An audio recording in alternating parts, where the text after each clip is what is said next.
Un saludo a cada uno de quienes ven este video. Mi nombre es Yelendi Ramos Villa. Yo soy Johans Jiménez. Y yo, Arianna Tavares. Y somos estudiantes de medicina del 9º semestre en la Universidad Central del Este, donde actualmente cursamos por la asignatura de Medicina Tropical y Salud Internacional. Y vamos a estar hablando acerca del dengue. Siguiente slide. Los temas que vamos a tratar son la epidemiología, los factores determinantes del dengue, la fisiopatología, manifestaciones clínicas, tratamiento, diagnóstico y medidas de prevención. Siguiente. Entonces, ¿qué debemos de saber del dengue? Esta es una enfermedad viral transmitida por los mosquitos y de prevalencia en las áreas tropicales y subtropicales. El dengue sigue siendo un problema de salud pública presente en estas regiones, en especial en República Dominicana, donde se han registrado aproximadamente 1.200 y 2.000 casos de dengue, evidenciando un comportamiento similar año tras año. En el país se han determinado 4 variantes y como son cepas diferentes, a una misma persona le puede repetir la enfermedad por una distinta cepa. Si a una persona nunca le ha dado dengue, es más vulnerable a cualquier edad y con cualquier tipo de variante. El mosquito no produce el dengue, él es el transmisor al chupar la sangre de una persona infectada y picar a otra. Se le atribuye a Benjamin Rush la descripción original acerca del dengue. Las primeras noticias de esta enfermedad procedieron de puertos americanos, donde se propagó rápidamente la enfermedad por las principales rutas marítimas, primero a Europa y luego a las distintas regiones del globo situadas en ambos trópicos. El origen de esta enfermedad incluye a su mismo nombre, dengue, que continúan siendo un misterio. Se cree que la palabra dengue podría provenir del español denguero, que significa afectado, aunque otros atribuyen que su origen a la voz denga del suajili, que es un vocablo que significa dolores intensos del dengue, que hace referencia a esto. Sin embargo, este comparte ciertos números de características similares con la fiebre amarilla, aunque se diferencia de ella porque suele ser mucho más epidémico y su carácter es más benigno a diferencia del dengue. A pesar de esta relativa benignidad, ciertos observadores han descubierto tempranamente la aparición esporádica de estos signos hemorrágicos durante su evolución y durante las grandes epidemias del siglo XIX y del siglo XX se continuaron comunicando numerosos casos mortales de esta enfermedad. En la década del 1950, esta marcó un giro en la historia del dengue cuando las formas hemorrágicas y la muerte por esta enfermedad se multiplicaron de una forma alarmante, originalmente en Filipinas, donde se detectaron las formas graves del dengue hemorrágico y del dengue acompañante del choque, las cuales afectan principalmente a los niños. Desde 1950, ambas formas se han extendido progresivamente por Asia, América, el Caribe y Polinesia, y en epidemias recientes incluso ha llegado a afectar a los adultos. En América, el dengue surgió como un problema epidémico desde la década de 1980, un momento que coincidió con una dramática expansión geográfica en la epidemiología de la fiebre del dengue hemorrágico, desde el sudeste de África hacia las islas del Pacífico Sur, la región caribeña y América Latina, donde zonas no endémicas pasaron a ser hipoendémicas para finalmente convertirse en zonas hiperendémicas con múltiples serotipos circulantes. Siguiente slide. Respecto a la epidemiología del dengue, este es una infección frecuente por la familia Flavivirus que afecta a los humanos y constituye la principal causa de hospitalización y muerte infantil en el sudeste de Asia. Se estima que 2/5 partes de la población mundial habitan en áreas de riesgo para el dengue y que ya en 1997 más de 100 países habían notificado epidemias que cursaron con más de 50.000 casos y 25.000 defunciones por muertes de dengue. En América, el número de casos de dengue y el área afectada ha aumentado de forma significativa en las últimas 2 décadas. 27 países americanos comunicaron casos de dengue y en 14 de ellos ocurrieron casos de dengue hemorrágico con un balance de 400.000 casos de dengue clásico y 12.000 casos de dengue hemorrágico anuales. Las regiones más agravadas afectadas son América, Asia Sudoriental, el Pacífico Occidental y en Asia se concentra aproximadamente un 70% de la carga mundial del dengue. Los 4 subserotipos del dengue producen un síndrome idéntico, aunque la inmunidad homotípica es completa y dura toda la vida. La protección cruzada entre los diferentes serotipos del virus es incompleta y transitoria, y por lo tanto es posible tu poder sufrir una infección heterotípica por estas secuelas. De este modo, las personas que habitan en zonas de alta prevalencia pueden sufrir hasta 4 infecciones sucesivas causadas por los diferentes serotipos ya mencionados. Esta enfermedad es una enfermedad tropical y tiene una distribución mundial, como ya había mencionado. La Organización Mundial de la Salud considera que el dengue es un problema sanitario internacional, mayormente debido a la distribución geográfica y a su expansión de los vectores, tanto como del virus, y a la creciente frecuencia de estas epidemias, o a la cocirculación de múltiples serotipos virales y a la reemergencia de la fiebre del dengue hemorrágica en nuevas áreas. Las razones para este resurgimiento del dengue son complejas e incluyen urbanización no planificada con malas condiciones sanitarias, falta de control de vectores, un cambio climático global, evolución viral y viajes internacionales. Siguiente slide. Ya por último estaré comentándoles un poco acerca de los factores determinantes.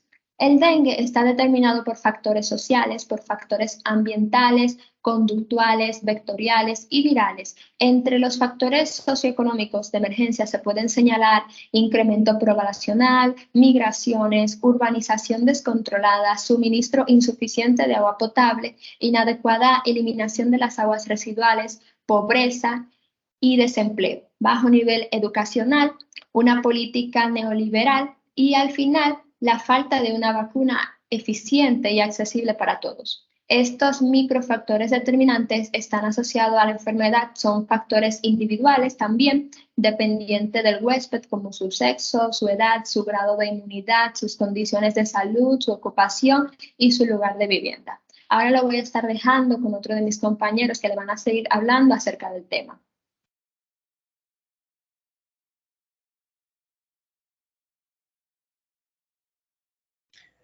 Yo le estaré hablando sobre la fisiopatología del dengue. En la fisiopatología entendemos de que cuando se produce la introducción del virus en la piel, pues esta va a tener su primer contacto con las células dendríticas y las células de Langerhans, que son macrófagos que van a fagocitar al virus y van a actuar en las células presentadoras de antígeno, presentando el antígeno a los linfocitos T. Ahora, la introducción del virus puede realizarse también por vía sanguínea. Va a encontrarse con los mastocitos, quienes van a actuar como las células presentadoras de antígenos también, presentándolo a los linfocitos T.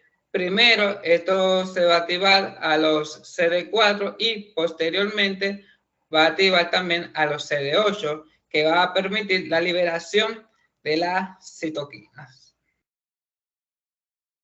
Ok.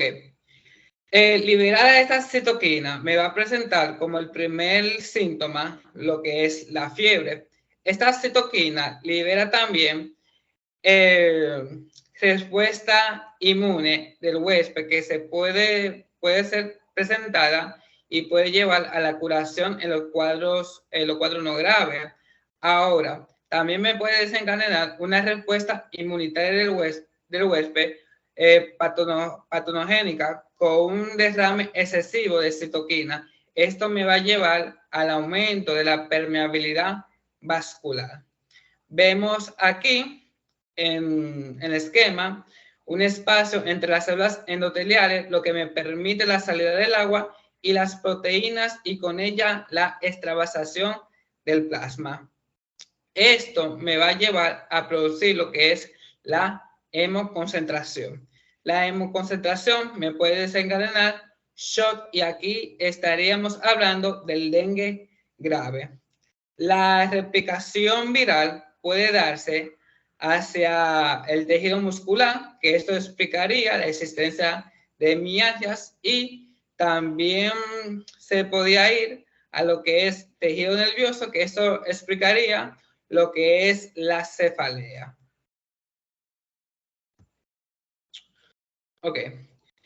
Explicando este esquema, esta replicación del virus del dengue puede darse no solo en los macrófagos, sino también en los hepatocitos. También puede encontrarse afectación de las células hepáticas, y lo que conduce que haya necrosis y pérdida de la función. Es decir, que va a haber una disminución en la producción de proteínas plasmáticas, un consumo de plaquetas, de activación del sistema fibrinógeno que vamos a ver aquí, lo que es una difusión endotelial y con ella hemorragia. También podemos ver apoptosis en las células endoteliales, que me va a desencadenar todo el cuadro anterior, y la supresión de la médula ósea, que me llevará a la supresión de la hematopoiesis. Recordando también que va a haber una destrucción de las plaquetas periféricas. Y vamos a ver la supresión hematopoyética, que me va a generar trastorno de la coagulación hemorrágica. Dentro de las manifestaciones clínicas, hay que recordar que el periodo de incubación del dengue oscila entre 4 a 7 días, con un extremo o con un pico de 3 días a 14 días, pero en ninguno de los casos supera a los 14 días. Este límite es temporal. Es importante porque si un viajero viaja y regresa de una zona endémica y comienza los síntomas después de los 14 días, esto ya no viene siendo dengue. La infección causada por cualquier de los serotipos del virus del dengue causa un amplio espectro de forma de presentación que incluye infección asintomática, síndrome febril inespecífico, fiebre del dengue. También puede causar fiebre del dengue hemorrágico, dependiendo principalmente de la edad del paciente y de sus condiciones inmunológicas. Ok. La fiebre del dengue clásico comienza de forma brusca, con fiebre, escalofrío, malestar general, cefaleas, dolor en el retro orbitario, mialgias y dolor en la articulación y dolor óseo. Un dato muy importante es la bradicardia relativa, a pesar de la fiebre elevada, y puede causar la fiebre puede llegar a los 41 grados Celsius. Durante los 2 primeros días de la enfermedad es frecuente observar lo que es exantema macular a partir del segundo día y hasta el 6º día de la enfermedad. Puede aparecer lo que es anorexia, náuseas, vómitos y frecuentemente síntomas respiratorios como odinofagia, tos, hipersensibilidad cutánea y trastorno en el sentido del gusto. Vamos a ver aquí también la erupción secundaria, que se extiende desde los miembros y el rostro, respetando lo que es la palma de las manos y la planta también de los pies, y se resuelve al cabo de varios días, a menudo con descamación. Otro hallazgo clínico frecuente incluye adenopatías generalizadas y algunos casos de fenómenos hemorrágicos menores. Dentro del laboratorio incluye lo que es leucopenia, trombocitopenia, etc. Dentro de la fiebre hemorrágica, la definición de caso de fiebre del dengue hemorrágico de la OMS requiere la presencia simultánea de los siguientes criterios. Y es que, 1, esta enfermedad tiene que ser clínicamente compatible con el dengue. Tiene que haber un trombocitopenia y una hemoconcentración que aumente de más del 20% del hematócrito.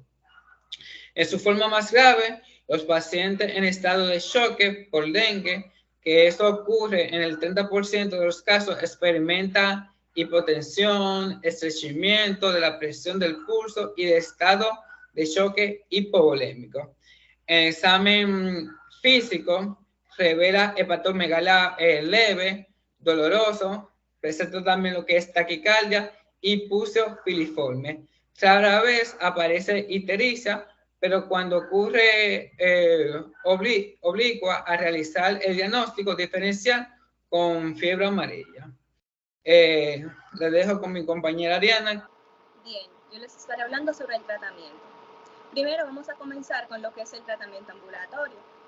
El dengue no complicado puede tratarse en el domicilio del paciente. Existen 3 normas básicas para decidir la hospitalización o el tratamiento ambulatorio del dengue. Estas 3 son: número 1, si el paciente no tiene manifestaciones hemorrágicas y está bien hidratado, este puede regresar a su casa, aunque se le debe indicar que regrese para realizar una consulta de control al cabo de lo que son 72 horas o menos, si hay signos de progresión clínica o agravamiento. También, si existen manifestaciones hemorrágicas o el estado de hidratación es dudoso. Si es así, el paciente debe permanecer bajo observación, ya sea en un centro de observación para pacientes ambulatorios o internado en un hospital. Y número 3, si hay señales de alerta presentes, incluso sin evidencia de choque, o si aparecen signos del síndrome de choque por dengue, el paciente debe ser hospitalizado. Con respecto al seguimiento del paciente con dengue durante la asistencia domiciliaria, se recomienda lo siguiente. Los pacientes tratados en el hogar deben recibir instrucciones con respecto a la aparición de señales de peligro y se les debe indicar que deben regresar a la consulta en caso de que ocurra ya sea una hemorragia, descenso de la presión arterial, signos de deshidratación, persistencia o aumento de la fiebre. También se debe reevaluar al paciente respetando el criterio del médico tratante, pero recordando que el síndrome de choque por dengue ocurre más comúnmente entre 3 y 6 días tras la aparición de los síntomas. Los pacientes con manifestaciones de sangrado deben tener un control diario del hematócrito y del recuento de plaquetas hasta que se hayan mantenido afebriles durante 1 o 2 días. También, si la muestra de sangre se tomó los primeros 5 días después del comienzo de los síntomas, se necesita una segunda muestra obtenida durante la fase de convalecencia para comparar la concentración de IgM específica, usualmente entre 15 y 30 días después de la desaparición de los síntomas. También se debe tomar una muestra de sangre de todos los pacientes que debieron ser hospitalizados en el momento del alta o de la muerte. Ahora vamos a hablar un poquito sobre las medidas de sostén. El dengue en sí no tiene tratamiento específico ni vacuna disponible, por lo tanto, el único tratamiento posible consiste en proveer alivio sintomático, medidas de sostén y profilaxis para evitar que el enfermo continúe siendo fuente de contagio. Se debe mantener reposo, se debe consumir líquidos, o sea, se debe alentar a que los pacientes beban pequeños sorbos frecuentes de líquidos. Si no se puede rehidratar al paciente por la boca, se deberán administrar fluidos por vías intravenosas. También administración de antipiréticos. Se deben evitar la aspirina y los antiinflamatorios no esteroides como el ibuprofeno para no alterar la función de las plaquetas. También se debe monitorizar la presión sanguínea y la determinación del volumen de orina excretada y del valor del hematócrito, recuento de plaquetas y valoración del nivel de conciencia. Contra la creencia común de que la hemorragia es la principal causa de muerte en el dengue, se ha determinado que la causa de muerte más frecuente es el choque, por lo que el control frecuente de la presión sanguínea es extremadamente importante durante la atención domiciliaria de estos enfermos. El dengue hemorrágico puede ocurrir después de que haya desaparecido la fiebre. Por esta razón, se debe continuar vigilando los signos vitales y el estado de hidratación durante 24 o 48 horas después de la desfervescencia, prestando atención a cualquier señal de dengue hemorrágico. En caso de dudas, se deben suministrar líquidos por vía intravenosa, guiándose por los valores del hematocrito, la presión sanguínea y el volumen de orina excretada. El volumen de líquido necesario es similar al del tratamiento de la diarrea, con una deshidratación isotónica leve o moderada, o sea, un déficit del 5 a 8%. Se deben evitar los procedimientos invasivos siempre que sea posible. No hay evidencia científica acerca de que el uso de esteroides, inmunoglobulina intravenosa o transfusiones de plaquetas reduzcan la duración o disminuyan la gravedad de la trombocitopenia. La eficacia de estos métodos no ha sido comprobada, por lo que no hay bases racionales para su indicación. Los pacientes en estado de choque necesitan tratamiento en una unidad de terapia intensiva con vigilancia minuto a minuto. Antes de dar el alta a estos pacientes, es necesario asegurarse de que cumplen por completo los siguientes indicadores. Primero, mejora visible del cuadro clínico con recuperación del apetito y ausencia de fiebre durante 24 horas sin antipiréticos. También si hay derrame pleural o ascitis, las mismas no deben ocasionar ningún tipo de trastorno respiratorio. El hematocrito debe estar estable y una cifra de plaquetas superior a los 50.000. También, como mínimo, deben haber transcurrido 3 días desde que el paciente se recuperó del shock. Ahora vamos a estar hablando sobre las medidas de prevención y control.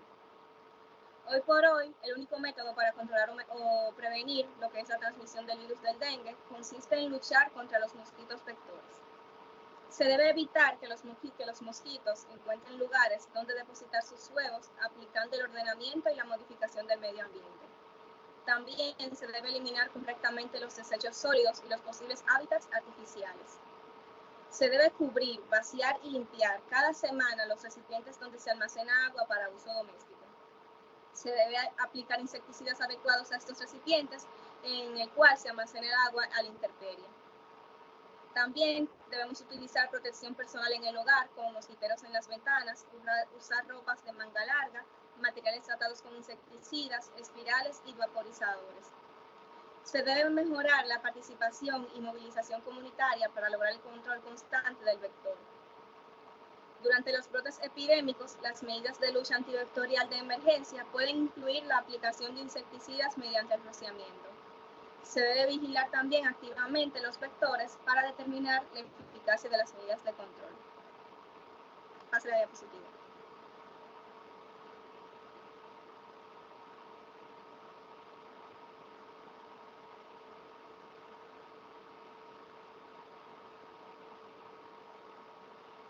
Se pasó. Okay.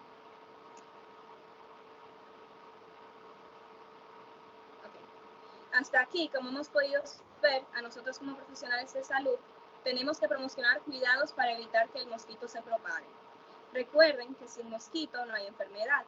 Por eso, el mejor modo de prevención es combatir el vector.